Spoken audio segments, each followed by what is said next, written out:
What would you do if the person you trusted the most left you to die? On a cold, rainy night, a pregnant woman was thrown out of her husband's car with nowhere to go, no money, no family, no hope. But just when everything seemed over, a stranger appeared, a millionaire. What he did next shocked everyone. Was it kindness or something much bigger? Stay till the end, because this story will change how you see love forever. The rain poured like the sky itself was crying. But it wasn't crying for the city. It was crying for her. Sarah stood alone on the side of a dark, empty road, her hands trembling, her eyes swollen from hours of crying. Her clothes were soaked, her hair clung to her face, and her heart had just been shattered into 1,000 pieces. Just minutes ago, her husband, the man she trusted, loved, and sacrificed everything for, had thrown her out of the car like she was nothing. "Get out!" He had shouted, his voice cold, unfamiliar. Sarah still couldn't believe those words came from him. "Please, I have nowhere to go," she had begged, holding her small bag tightly.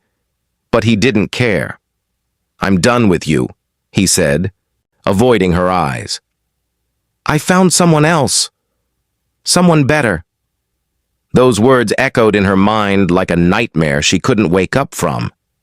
And then, the car door slammed, the engine roared, and just like that, he was gone. Gone without looking back, gone without regret, gone, like she never existed. Sarah dropped to her knees on the wet road. Her body shook as the reality hit her all at once. She wasn't just abandoned. She was erased. No home, no money, no family nearby, no one to call. And the worst part? She was pregnant. Her hand slowly moved to her stomach, her tears mixing with the rain. "What am I going to do?" she whispered. Hours passed. The rain didn't stop. Neither did her tears. Sarah walked without direction, her feet aching, her body weak. Every step felt heavier than the last. People passed by, cars drove past, but no one stopped. To them, she was just another stranger, another invisible soul. Finally, she reached a small park, exhausted, broken, and completely alone. She sat under a large tree. Her body couldn't take it anymore. She slowly lay down on the cold grass, hugging her bag like it was the only thing she had left in this world. And then she closed her eyes, not knowing what tomorrow would bring, not knowing if she would even survive the night. But fate had other plans. The next morning, the sunlight gently touched her face. Sarah slowly opened her eyes. For a moment, she forgot everything. But then reality hit again, and the pain returned. She tried to sit up, but her body felt weak. She hadn't eaten in over a day. Her lips were dry, her vision blurred. That's when she heard a voice. "Are you okay?" Sarah looked up. Standing in front of her was a man, well-dressed, calm, different. He didn't look at her with pity. He didn't look at her with judgment. He looked at her like she mattered. I'm fine," she said weakly, trying to hide her pain. But the man wasn't convinced. "You don't look fine," he replied gently. There was something about his voice, something warm, something real, something she hadn't felt in a long time. "My name is Daniel," he said, kneeling slightly to her level. Sarah hesitated. She had learned something the hard way. "Trust is dangerous. I don't need help," she said softly. Daniel nodded. "I understand," he replied. "But sometimes we don't need help because we're weak. We need help because we're human." Those words hit her differently. For the first time since last night, she felt seen. Daniel looked at her carefully, her condition, her pale face, and then His eyes paused. On her stomach. "You're pregnant," he said quietly. Sarah immediately placed her hand protectively over her belly. Fear filled her eyes. "Please, don't ask anything," she said. Daniel raised his hands gently. "I won't," he said. "But you shouldn't be here like this." There was a moment of silence. The wind softly moved the leaves around them, and then Daniel made a decision that would change both of their lives forever. "Come with me," he said. Sarah froze. "What?" she asked. "I have a house nearby," Daniel explained. "You can rest, eat, and figure things out safely." Sarah shook her head. "No, I can't. I don't even know you." "That's fair," Daniel said calmly. Then he took a step back. "I'll sit right here," he added. "You decide." Minutes passed. Sarah looked at him. He didn't move closer. He didn't pressure her. He just waited, patiently, respectfully. Her mind was fighting itself. What if he's dangerous? What if this is a trap? But what if he's the only chance I have? She looked at her shaking hands, then at her stomach, then back at Daniel. I'll come," she said quietly. Daniel smiled softly. Not a proud smile. Not a victorious smile. Kind one. He helped her stand carefully, and together, they walked away from the place where her life had ended, towards a future she never imagined. But Sarah didn't know one thing yet. Daniel wasn't just an ordinary man. He was a millionaire, and what he was about to do for her would shock everyone. Sarah walked beside Daniel, her steps slow, uncertain. Every second, her heart whispered doubt. Why is he helping me? What does he want in return? But Daniel stayed quiet, giving her space. No questions, no pressure. After a short drive, the car stopped in front of a massive house. No, not just a house, a luxurious mansion. Sarah's eyes widened. This is your house?" she asked in disbelief. Daniel nodded casually. "Yes." Sarah immediately stepped back. "I can't go inside," she said quickly. "This place, it's not for someone like me." Daniel looked at her, his expression calm but firm. "This house is just walls and a roof," he said. "It doesn't decide who deserves to enter." Those words hit her deeply. For so long, she had been made to feel less important, less worthy, less human, and now, someone was telling her the opposite. Inside, the house was warm, peaceful, safe. A housekeeper brought clean clothes for Sarah. "Take your time," Daniel said. "There's no rush." Sarah hesitated before taking them. No one had shown her kindness like this in years. After a warm shower, Sarah sat at the dining table. Food was placed in front of her. Real food, hot food. She stared at it for a moment, and then tears rolled down her face. Daniel noticed. "You can eat," he said gently. Sarah nodded and took her first bite. And suddenly, she couldn't stop. It wasn't just hunger. It was pain. It was relief. It was survival.